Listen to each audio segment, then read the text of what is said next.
2025 the এরা of digital payments. কিন্তু এখনও যদি আপনার কাছে নিজের ব্যাঙ্ক অ্যাকাউন্ট না থাকে তাহলে আপনি অনেক কিছু মিস করছেন। কী সুবিধা মিস করছেন এগুলো আমরা অন্য কোনো ভিডিওতে ডিসকাস করব। আজকে আমরা ডিসকাস করব যে সবথেকে বেস্ট জিরো ব্যালেন্সের অ্যাকাউন্ট কোনটা, যেটা বাড়িতে বসে খোলা যাবে। তার আগে আমরা জেনে নেব যে জিরো ব্যালেন্স অ্যাকাউন্ট কী। জিরো ব্যালেন্সের অ্যাকাউন্ট মানে হচ্ছে এমন অ্যাকাউন্ট যেখানে আপনাকে কোনো মিনিমাম ব্যালেন্স অ্যাকাউন্টে মেনটেন করতে হবে না। মানে আপনাকে এটা নিয়ে চিন্তা ভাবনা করতে হবে না যে অ্যাকাউন্টে ব্যালেন্স না থাকলে আপনার থেকে পেনাল্টি চার্জ কাটা হবে। অ্যাকাউন্ট কিভাবে খুলতে হয় তার স্টেপ বাই স্টেপ প্রসেস তো আমরা জানবই, কিন্তু তার আগে আপনাকে জেনে নিতে হবে যে এই অ্যাকাউন্টের ফেসিলিটি এবং ফিচার্সগুলি কী কী। আপনি ডাইরেক্ট ওয়েবসাইট থেকে বা আমাদের দেওয়া লিঙ্ক থেকে অ্যাকাউন্ট ওপেনিংয়ের পেজে পৌঁছালেই দেখতে পাবেন বড় বড় করে লেখা up to 7% interest on savings account এবং up to 7.99% interest on fixed deposit.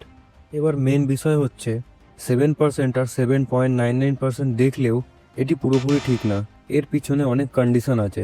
এটা আগে আমরা জেনে নেব। আপনারা স্ক্রিনে দেওয়া পেজটা দেখলেই বুঝতে পারবেন পুরো ব্যাপারটা কী। প্রথম হচ্ছে আপ টু 1 লাখ পর্যন্ত আপনি 3%-এর ইন্টারেস্ট পাবেন। তারপর 1 থেকে 5 লাখ পর্যন্ত আপনি 4% ইন্টারেস্ট পাবেন। তেমনই 5 লাখ থেকে 10 লাখ পর্যন্ত আপনি 6% ইন্টারেস্ট পাবেন। এবং 10 লাখ থেকে 5 কোটি অবধি আপনার যদি ব্যালেন্স থাকে তাহলেই আপনি 7% ইন্টারেস্ট পাবেন এবং এরপর এটি ক্যারি ফরওয়ার্ড হবে। এবার সেম এফডির মধ্যেও কিছু কন্ডিশন আছে, যেমন স্ক্রিনে দেওয়া পেজটা দেখলেই আপনারা বুঝতে পারবেন যে 1 বছর 5 মাস থেকে 1 বছর 6 মাস অবধি যদি আপনি এফডি কন্টিনিউ করেন তাহলেই আপনি 7.99% ইন্টারেস্ট পাবেন। আর তার থেকে একটু টাইম পিরিয়ড কম বেশি হলে ইন্টারেস্ট রেটও কম বেশি হয়ে যাবে। আচ্ছা, এবার নেক্সট আমরা জেনে নেবো অ্যাকাউন্টের এটিএম কার্ড বা ডেবিট কার্ডের ব্যাপারে। তো এখানে অ্যাকাউন্ট ওপেনিংয়ের সময়ই আপনি দেখতে পাবেন আপনাকে দু রকম অপশান চুজ করতে দেওয়া হচ্ছে। এক, আপনি কি ভার্চুয়াল ডেবিট কার্ডের সাথে যেতে চান নাকি ফিজিক্যাল ডেবিট কার্ডের সাথে যেতে চান। যদি আপনি ভার্চুয়াল ডেবিট কার্ড চুজ করেন তাহলে আপনার অ্যাকাউন্ট পুরোপুরি জিরো ব্যালেন্স হয়ে যাবে, কারণ ভার্চুয়াল ডেবিট কার্ড আপনাকে ফ্রি দেওয়া হবে। আর আপনি যদি ফিজিক্যাল ডেবিট কার্ড চুজ করেন তার জন্যে কত চার্জ লাগবে তা জেনে নেওয়ার আগে আমাদের দেখে নিতে হবে ডেবিট কার্ডের ফেসিলিটি কী কী প্রোভাইড করা হচ্ছে। ফার্স্ট, আপনি 5% ক্যাশব্যাক পাচ্ছেন ফিউল, ডাইনিং, এন্টারটেনমেন্ট এবং ওটিটির ওপর আপ টু 15,000 রুপিস। নেক্সট, আপনি বুক মাই স্কোয়ার টিকিট বুক করলে buy one get one free পাবেন। তারপর আপনি বিগ বাস্কেটে ডিসকাউন্ট পাচ্ছেন 10% আপ টু 150 রুপিস। আর লাস্ট, আপনি সুইগিতে ডিসকাউন্ট পাচ্ছেন 20%। আর এই ডেবিট কার্ড দিয়ে আপনি পার ডে 50,000 টাকা অবধি ওঠাতে পারবেন এবং 1 লাখ টাকা অবধি অনলাইনে পারচেস করতে পারবেন। এবার আপনারা দেখে নিন ডেবিট কার্ডের চার্জ কত।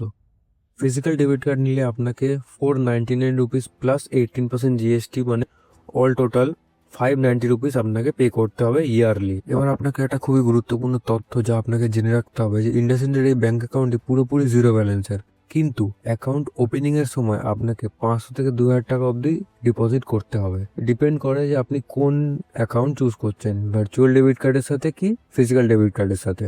আপনি চাইলে অ্যাকাউন্ট ওপেনিংয়ের নেক্সট মিনিটে আপনি পুরো টাকাটা বের করে নিজের অ্যাকাউন্ট জিরো করে দিতে পারেন, কিন্তু অ্যাকাউন্ট ওপেনিংয়ের সময় আপনাকে কিছু টাকা ডিপোজিট করতেই হবে। এবার আমরা জেনে নেব অ্যাকাউন্ট ওপেনিং প্রসেস। আমরা যে অ্যাকাউন্ট ওপেন করব সেটার নাম হচ্ছে ইন্ডাসইন্ড ডিলাইট অ্যাকাউন্ট।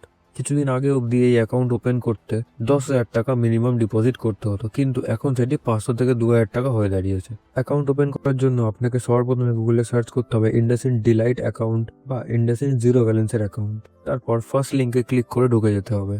আমাদের ডেসক্রিপশনেও পিন কমেন্টেও অ্যাকাউন্ট ওপেনিং পেজের লিঙ্ক দেওয়া আছে, যেখান থেকে আপনি ডাইরেক্ট অ্যাকাউন্ট ওপেনিং পেজে পৌঁছে যেতে পারেন। সবার প্রথমে আপনাকে ওপেন ইউর অ্যাকাউন্ট নাও এই অপশানে ক্লিক করে দিতে হবে। তারপর আপনাকে নিজের মোবাইল নাম্বার এন্টার করে দিতে হবে। ইন্ডাসইন্ড ব্যাংকের একটা সবথেকে ভালো সুবিধা হচ্ছে আপনার মোবাইল নাম্বারই হয়ে যাবে আপনার অ্যাকাউন্ট নাম্বার। যেমন আমাদের মোবাইল নম্বরের আগে 91 দেওয়া থাকে কান্ট্রি কোড হিসাবে, তেমনই আপনার মোবাইল নম্বরের আগে শুধু 15 যোগ হয়ে যাবে এবং ওটাই হয়ে যাবে আপনার account number. Next, checkbox click করে আপনাকে কন্টিনিউতে ক্লিক করে দিতে হবে। এরপর আপনার প্রোভাইড করা মোবাইল নম্বরে একটি ওটিপি যাবে, সেটা এখানে দিয়ে দিতে হবে এবং ভেরিফাই অপশনে ক্লিক করে দিতে হবে। তারপর আসবে নেক্সট পেজ, যেখানে আপনাকে আধার নম্বর এবং প্যান নম্বর প্রোভাইড করতে হবে। তারপর চেকবক্স ক্লিক করে নিচে স্ক্রোল করলে সেন্ড ভেরিফিকেশন ওটিপিতে ক্লিক করে দিতে হবে। তারপর যে মোবাইল নম্বর আধার কার্ডের সাথে লিঙ্ক করা আছে সেই মোবাইল নম্বরে একটি ওটিপি যাবে, সেটি এখানে দিয়ে দিতে হবে। তারপর চেকবক্সে ক্লিক করে কন্টিনিউ অপশানে ক্লিক করে দিতে হবে। এবার নেক্সট পেজে আপনার কিছু পার্সোনাল ডিটেলস ফিল করার জন্য বলবে, এর মধ্যে আপনাকে আপনার ইমেল অ্যাড্রেস দিয়ে দিতে হবে। তারপর আপনি ম্যারিড কি আনম্যারিড সেটা চুজ করার জন্য বলুন। তারপর আপনি কি কাজ করেন সেটি এখানে ফিল করে দিতে হবে, যেমন আপনি স্টুডেন্ট হতে পারেন, সেলফ এমপ্লয়েড হতে পারেন, বিজনেস ওনার হতে পারেন, এটসেট্রা। তারপর আপনাকে আপনার গ্রস ইনকাম জিজ্ঞেস করা হবে, মানে আপনি পুরো বছরে এস্টিমেটেড কত ইনকাম করেন। যেমন যারা স্টুডেন্ট তারা 0 থেকে 1 লাখ অব্দি চুজ করতে পারে, বা যাদের ইনকাম তাদের থেকে বেশি তেমন তাদের হিসাবে এটা চুজ করে নিতে হবে। এবার নেক্সট পেজে গেলে আপনি দেখতে পাবেন আপনার পার্মানেন্ট অ্যাড্রেস, যা আধার কার্ড থেকে ফেচ করে নেওয়া হয়েছে। তারপর আপনি দেখবেন আপনাকে আপনার কারেন্ট অ্যাড্রেস জিজ্ঞেস করা হচ্ছে। তো পার্মানেন্ট অ্যাড্রেস আর কারেন্ট অ্যাড্রেসের মধ্যে পার্থক্য এটা হচ্ছে, পার্মানেন্ট অ্যাড্রেস মানে আপনার বাড়ি যেখানে বা আপনার আধার কার্ডে যে নাম্বার দেওয়া আছে, আর কারেন্ট অ্যাড্রেস মানে আপনি এখন কোথায় থাকছেন। মানে হতে পারে আপনি কোনো কাজের জন্য বা পড়াশোনার জন্য কোথাও বাইরে গেছেন, এখন সেখানে থাকেন এবং আপনি চান আপনার ওয়েলকাম কিট, এটিএম কার্ড সব ওই অ্যাড্রেসে যায়, তো সেটা হচ্ছে আপনার কারেন্ট অ্যাড্রেস। যদি আপনার কারেন্ট অ্যাড্রেস আলাদা হয় তাহলে আপনি ম্যানুয়ালি এখানে টাইপ করবেন, এবং যদি আপনার পার্মানেন্ট অ্যাড্রেস এবং কারেন্ট অ্যাড্রেস সেম হয় তাহলে আপনি এই নেক্সট চেক বক্সে ক্লিক করে দেবেন। এরপর চাইবে আপনার নমিনি ডিটেল, যা খুবই গুরুত্বপূর্ণ। মানে আপনার কিছু হয়ে গেলে আপনার বিহাফে এই অ্যাকাউন্টকে অ্যাক্সেস করতে পারবে। সর্বপ্রথম আপনাকে নমিনির নাম দিয়ে দিতে হবে, তারপর নমিনির সাথে আপনার রিলেশন কি সেটা দিয়ে দিতে হবে, তারপর নমিনির ডেট অফ বার্থ এবং নমিনির সাথে আপনার রিলেশন কি সেটা দিয়ে দিতে হবে। তারপর আপনি দেখতে পাবেন আপনাকে আরও কিছু অ্যাডিশনাল ডিটেলস জিজ্ঞেস করা হচ্ছে, যেমন আপনি ফিজিক্যাল চ্যালেঞ্জ কিনা। যদি হ্যাঁ হয় তাহলে ইয়েস অপশানে ক্লিক করবেন, যদি না হয় তাহলে নো অপশানে ক্লিক করে দিতে হবে। নেক্সট আপনি ইন্ডিয়ার বাইরে ট্যাক্স রেসিডেন্ট কিনা, আর আপনি পলিটিক্যাল এক্সপোজ মানে পলিটিক্সের সাথে যুক্ত আছেন কিনা। তারপর নেক্সট স্টেপে আপনাকে আপনার ব্রাঞ্চ চুজ করে নিতে হবে। এর জন্য সিম্পলি আপনি আপনার গুগল ম্যাপে যান এবং নিয়ারেস্ট ইন্ডাসইন্ড ব্যাংক সার্চ করুন। আপনার তারপর যেটা মন হবে সেটা আপনি চুজ করে নেবেন। তারপর নেক্সট স্টেপে আপনাকে ডিবিটির কথা জিজ্ঞেস করা হবে, মানে আপনি কোনো সরকারি যোজনার টাকা আপনার এই অ্যাকাউন্টে চান কি না।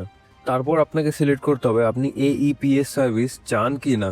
এইপিএস এর মানে হলো আধার আনএবেলড পেমেন্ট সার্ভিস। এবার এই পেজে আপনাকে কিছু ইনিশিয়াল ফান্ডিং করতে হবে, মানে যেমন বলা হয়েছিল যে আপনি চাইলে অ্যাকাউন্ট ওপেনিংয়ের সাথে সাথে পুরো টাকা বের করে সেটিকে 0 করে দিতে পারেন, কিন্তু অ্যাকাউন্ট ওপেনিংয়ের সময় আপনাকে কিছু টাকা ডিপোজিট করতে হবে। তাহলে এখানে জাস্ট আপনি চুজ করবেন যে আপনি কোন অ্যাকাউন্টের সাথে যেতে চান।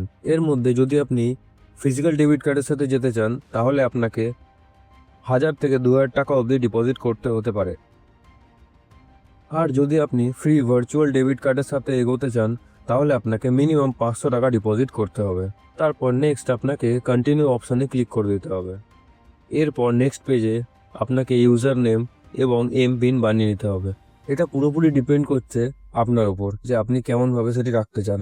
এই ইউজার নেম পাসওয়ার্ড আপনার মোবাইল ব্যাংকিং বা ইন্টারনেট ব্যাংকিং ইউজ করার সময় কাজে লাগবে। তো সিম্পলি কিছু ইউজার নেম ক্রিয়েট করে নেবেন। ইউজার নেমের একটা অক্ষর ক্যাপিটাল থাকতে হবে এবং একটা দুটো সংখ্যা থাকতে হবে, এবং এমপিন আপনি 4 থেকে 6 অঙ্কের যে কোনো ডিজিট সিলেক্ট করতে পারেন। তারপর সেম চেকবক্সে ক্লিক করে কন্টিনিউ অপশানে ক্লিক করে দিতে হবে। অ্যাট লাস্ট নেক্সট পেজে আপনাকে আপনার পুরো অ্যাকাউন্টের সামারি দেওয়া হবে যা আপনি এতক্ষণ ধরে ফিল আপ করলেন।